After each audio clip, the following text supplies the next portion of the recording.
Immortal Redneck is a first-person shooter roguelite that I initially fell in love with. It was one of those sort of combination of a few different genres and games that I really love. So you have the crazy arcade shooterness of something like a Serious Sam mixed with the roguelite elements of something like Rogue Legacy. And even though that might be sort of a simplistic, basic way to explain the game, it's probably the quickest way before I get into it.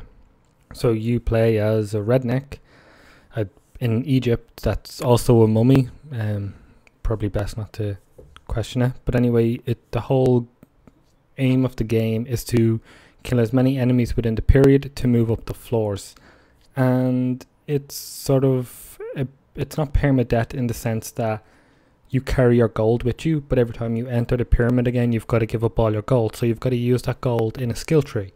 That's actually literally a tree, but in an oasis. But the aim of it is to fail and fail again, but always do a little bit better, always obtain more gold, and ultimately unlock new characters with new weapons and powers that are a lot more interesting than the initial few characters, which means players can maybe get turned off it initially and then not see the sort of more fun, more creative elements to the game. But regardless, the game actually looks pretty nice. It's got a great aesthetic to it. The controls are, for the most part, really precise and impressive, and that's needed for a game like this. The only real issue I start to feel is that it just sort of didn't bring too much new to the table in terms of level design and enemies. I think after half a dozen runs, you've seen pretty much everything, and then it just becomes a game of grinding. And some games are great to have that.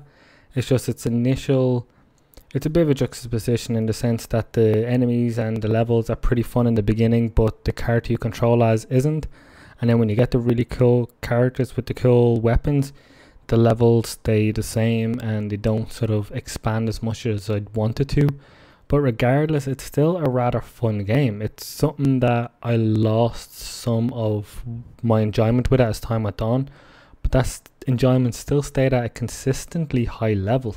I was expecting just a little bit more creativity to be pumped out, and maybe, I don't know, maybe it's possible in a future patch or whatever Cream do next, but it gets very close to being essential and ends up being just actually a rather good shooter with roguelite elements.